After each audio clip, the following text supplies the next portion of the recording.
Good morning. Thank you for being here. We have been out since about 4:30 this morning. The great men and women of law enforcement have been working on this operation for days and days, and probably weeks. Early this morning, one of the top leaders of MS-13 was apprehended. He was the leader for the East Coast, one of the top 3 in the entire country. Right here in Virginia, living half an hour outside of Washington, D.C. He is an illegal alien from El Salvador, and he will not be living in our country much longer. He's in custody this morning.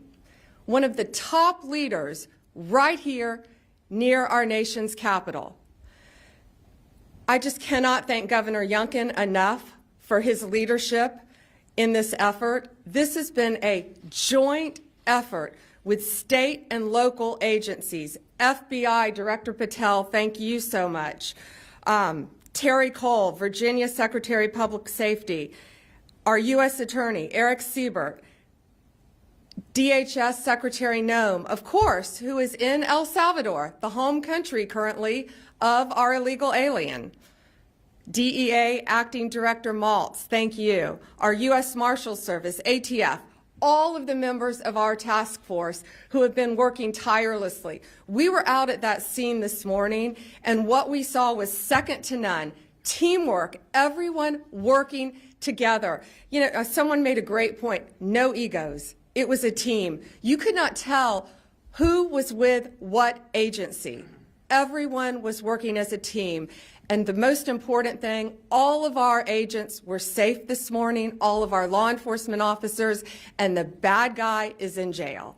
That's what matters. That's what happened. America is safer today because of one of the top domestic terrorists in MS-13. He is off the streets. This has been an ongoing directive of President Trump. His directive to me when I became Attorney General of the United States was very simple. Keep America safe. Make America safe again. And that's what these men and women have been doing tirelessly every single day since Donald Trump took office. We want to make our streets safer. We want to make our schools safer. We want to make your neighborhood safer. This guy was living in a neighborhood right around you. No longer, thanks to the great men and women of law enforcement.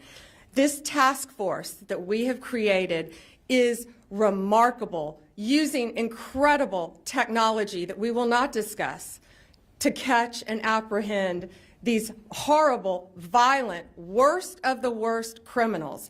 MS-13, they are organized, they are violent, they are committing homicides throughout our country. They are one of the most dangerous gangs in our country, and we are going to fight until they are completely dismantled. What I want to do, I want to have other governors, other law enforcement officers come here to Virginia and see this amazing task force, Governor, that is led by our agencies and Governor Youngkin. And what's happening here in Virginia? Arrests have increased 468% from the same period last year. We didn't need new laws, as President Trump always said. We needed a new president. And we have great leadership standing behind him to fight to keep America safe and make America safe again. We will keep your community safe, and we will continue to do that. It is my honor to introduce to you your Governor, Glenn Youngkin. Thank you so much. Thank you, and welcome to Virginia. What this task force over the course of the last 4 weeks represents is the model of federal resources, stately resources, and local resources coming together in order to eradicate the drug and terrorist networks that exist. And I use the word terrorist because the illegal drug gangs, MS-13, Tren de Aragua, they are international terrorist organizations. And they are resident right here. They're resident across the country.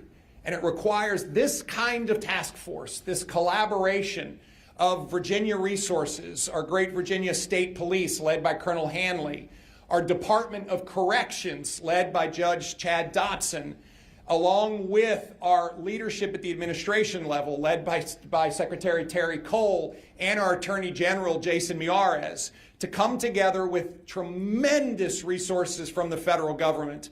And systematically over the last 4 weeks, we have gone to work untangling, gone to work putting together the cases and arresting these horrific criminals, these criminals that live in our neighborhoods. The arrest this morning was in Dale City in Prince William County, right here in Northern Virginia, one of the best areas in America. And it was one of the top leaders of MS-13 living here, an illegal immigrant, and that illegal immigrant's going to go back to where he came from. But most importantly, it's this effort that has been enabled by the Trump administration. President Trump said, get the bad guys. I've been working on this literally for the first 3 years of our administration with little to no help from the senior leadership in the federal government and the Biden administration. On day one, we went to work signing a 287G memorandum. It took us 20 hours to get it done. I was able to deputize our state police and our Department of Correction members to go to work in this task force. I want to thank General Bondi.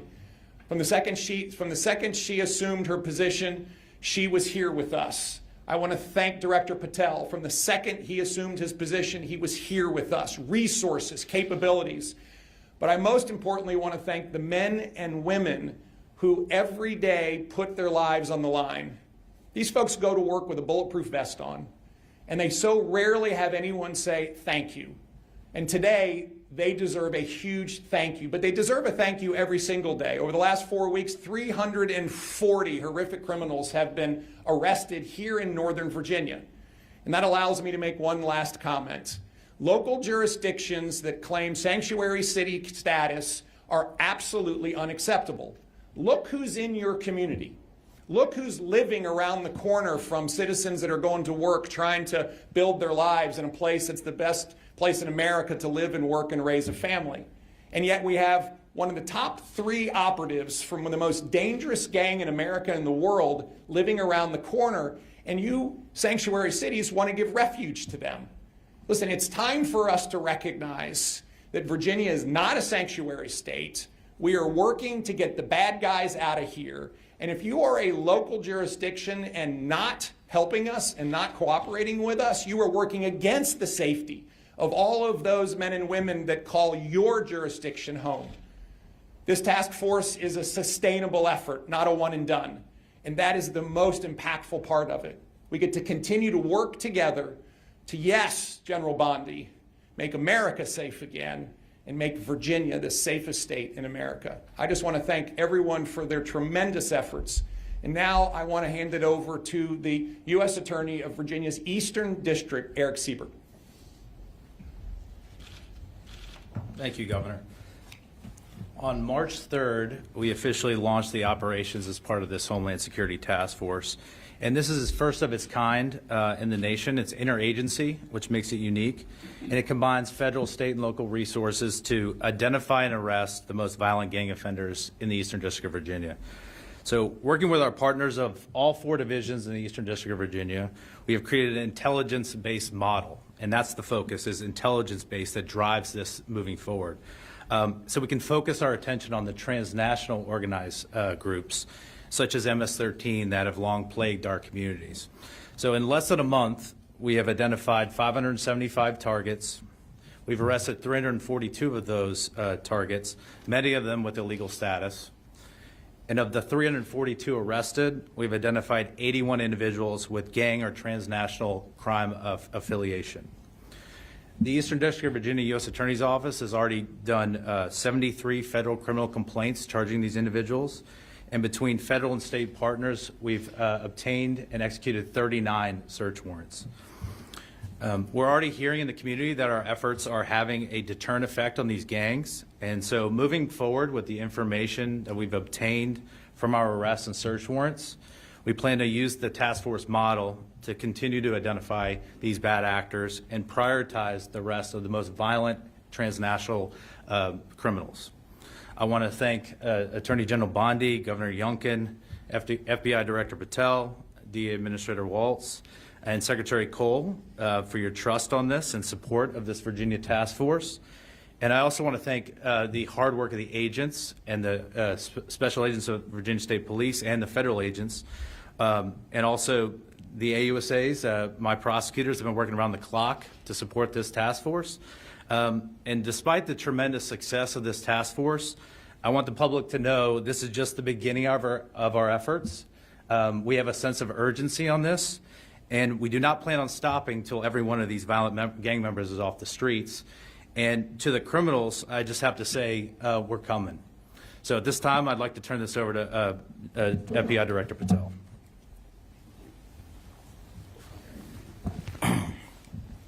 This is what happens when you let good cops be cops.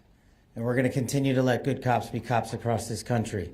President Trump gave us the executive decision to go after and safeguard our communities. General Bondi is our warrior of justice leading that charge. Governor Youngkin, it's an honor to be a partner in this operation with you and U.S. Attorney Siebert. This is the mandate we have. Right now we have an American dying every 7 minutes from a drug overdose. That is a national security crisis we have not seen ever before. We have a woman or child being raped every 6.5 minutes in this country. We have a homicide twice an hour. No part of that metric is a safe and secure America. But thanks to the brave leadership of this administration and the folks that you see here, we are returning our communities to safety. As you heard, we took down this morning a top leader of MS-13. That is not done easily. That is done with brilliant law enforcement. And right here, I'm proud, and I think the governor knows I'm biased, having graduated from the University of Richmond, to have this here in the state of Virginia, here in our Northern Virginia resident agency, with our partnership with our Washington field office and our special agents, our SOS folks, our intel analysts, and our support staff. My priority has been law enforcement across the country, and that will not change. But law enforcement across the country cannot be done just by Washington, D.C. and the federal government alone. This task force was stood up 1 month ago. In 1 month, the brave men and women on this task force from state, local, and federal authorities have arrested 342 criminals in the state of Virginia alone. We wanted this to be a successful model. It is a successful model because of you, because of your men and women on the streets. We have the easy job in Washington, D.C. You take it to the max every single day. You put your safety on the line. You put your selfless desires ahead of going home and seeing your families at night because you care more about safeguarding our schools and our community than you do your own safety. So we will always have the backs of good cops because you have the backs of the American people. And this task force is going to go everywhere it is needed across the United States to bring the form of justice and measured security and safety that our American citizens deserve. It is an America First model because we live in the United States of America. And if you are here illegally, you will not be here any longer. And if you are going to continue to commit acts of violent crime, you will meet the same fate that this individual did this morning. And I just want to reiterate what our partners said behind us. This is not possible without the folks that do the job every single day. And as director of the FBI, it is a privilege to lead some of these brave men and women. And the only ask that I have of you in the community is the next time you see a cop, thank them. The next time you see someone safeguarding our schools, shake their hand.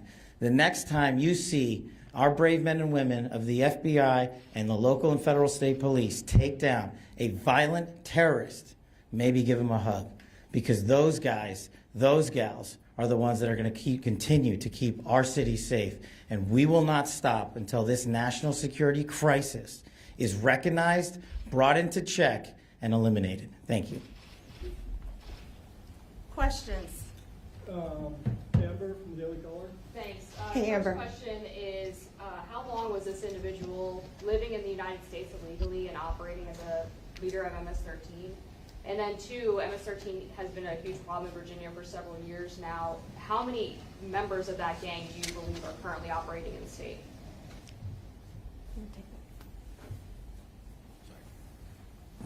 The bottom line is for far too long. And because of operational security, we won't get into too many of the details about this individual. But if you're here for a minute, a day, a month, or a year, you've been here far too long. And General Bondi has made it a priority at this FBI that we manhunt every single person committing an act of violent crime. And it should speak volumes that the leader for the entire East Coast was living right here in Virginia, right among us. Question? Oh, did you want to add something? Can I just Governor add wants to that? add I'm something. sorry. I just want to reiterate that, first of all, President Trump's executive order declaring the drug gangs and cartels international terrorists is critical underpinning to the work today. Second of all, the collaboration now that's available because we have a 287G memorandum in place is critical. And it allows us then to bring the intelligence together to go pursue and arrest someone like this. And I just want to reiterate again, this is new. And the capabilities that are being displayed right now are capabilities that are now available not just to Virginia but to the rest of the country because of the administration's forward-leaning vision on how to use state and federal resources in collaboration in a way that has not been done. I have to say, Terry Cole has been leading our efforts in the Commonwealth brilliantly, but until we were able to bring in the federal resources in this way, bringing down somebody like this would not really have been possible. And Governor Youngkin and I, once again, are going to offer this to every governor in our country. Let's see who takes us up on this to keep their states safe. Questions? Hi. I have been, there's hundreds of these arrests happening so quickly. Have these individuals been identified under the Biden administration? I mean, was there a paper trail of these people? Were they all identified and targeted with the Trump administration in place? And then I also wanted to hear from the governor, too, on Fairfax County. We have heard in recent years issues about the sanctuary policies there, people who are dangerous, illegal aliens, suspected being set free from the communities and then committing other crimes. So I'm curious what we do from there. So first, many had been identified. They had been living here. Many had been identified. Living here, they were let freely into our country. All of these illegal aliens. I had gone to that border in September. Nothing humane was happening at that border. Passports stacked everywhere, everywhere. From every country you can imagine. People freely walking across our borders, fighting age men coming into our country. And this is the result of Joe Biden's open border policy. What our country has been plagued with. But from the second Donald Trump took office, he said he is going to make America safe. He shut down our borders, and now it's our job to get these people out of our country as fast as we can. And this coordinated group effort, this task force that has been put together, is making a difference here, and it will make a difference around the country. That's why you're seeing so many arrests so fast, because we will not have another Lake and Riley. We are going to catch them, we are going to apprehend them, and they are not going to like where they are going. Governor Youngkin, did you want to answer the second part? Thank you very much. First and foremost, this task force was designed in the White House with this team around the table. What do we need to do in order to go after the gangs, the cartels, and of course the drugs in a community like Northern Virginia, like Fairfax County, that has seen county leadership not pursue the necessary steps in order to fight this crime. And this task force was architected in a very quick period of time and stood up immediately. And in fact, when Director Patel was confirmed, within a day, he authorized this facility and these capabilities. General Bondi immediately came to lead it, and we found ourselves with truly one-of-a-kind resources going to work. And I just want to emphasize the pace and the focus. And so, no, these were not lists that were available in the previous administration because they wouldn't do that. And the minute that we had partners that would do this with us, then lists of 500, 600, 700 targets could be put together in collaboration with state police and federal authorities and our Department of Corrections. Critically important, and I cannot emphasize enough the collaboration and support and leadership out of the new administration that is so different than what we saw in at least the previous 3 years of my administration. Finally, with regards to counties that are demonstrating resistance to cooperate with federal authorities and particularly with ICE, This is why I have put in a budget amendment in our budget that if they're not going to cooperate with ICE, then we will withhold funding. Now, I need a General Assembly to vote for this. And I need a bunch of Democrats to step up and say, hey, we believe in public safety and we're going to hold jurisdictions accountable. And with this budget amendment, we can then hold Fairfax County accountable. But I'm also asking for help from our federal partners to make sure that jurisdictions that are not cooperating with ICE, we can in fact step in. And that's why the 287G memorandum that we have signed with the federal government is so important. It allows me to deputize our state police and our Department of Corrections folks, and we can then step in and make sure that we're taking custody of these folks and handing them over to ICE to be deported. This is critically important. We're not backing off, and I do believe there's an invitation here. There's an invitation for everyone to come together and recognize that criminals, literally, one of the top operatives in MS-13 is in a community that would have never thought they were there. And if we continue to have sanctuary city philosophies, that's where they're going to go. And I don't believe any community in Virginia wants someone like this living in their community. And that's why it's so important that we come together, put down all the politics, and work together in order to make America safe again. Thank you. One more question. We've got time for one more. Pierre, ABC. General Bondi, good morning. I have one question on topic and one question off topic. Can someone speak? Of course you have to go off topic. Question number one, can someone describe what this suspect's role was in MS-13 in terms of what kind of activity was he overseeing? All we're saying now, for certain reasons, we're not identifying him by name. He was one of the top members, top 3 in the entire country, head of the East Coast, one of the 3 leaders, and I will say very violent crimes. Anything you can associate with MS-13, he was the leader over it. All of the violent crimes. So he's very dangerous. He should not have been in this country. He's from El Salvador, and he was recruited at a very early age. Very early age, and it rose to the leadership, and you have to be bad, you have to be tough to get there. But he is no longer tough because he is behind bars. The off-topic question, in terms of the signals chat controversy that's going on, is DOJ involved at this point? If so, why? If not, why not?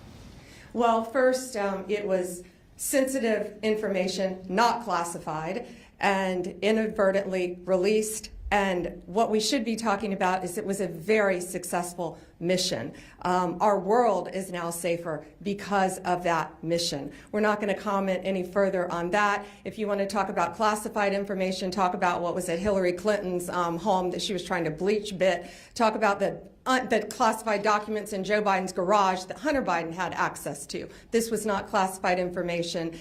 And we are very pleased with the results of that operation and that the entire world is safer because of it. Thank you all very much. Thank you for coming here and reporting.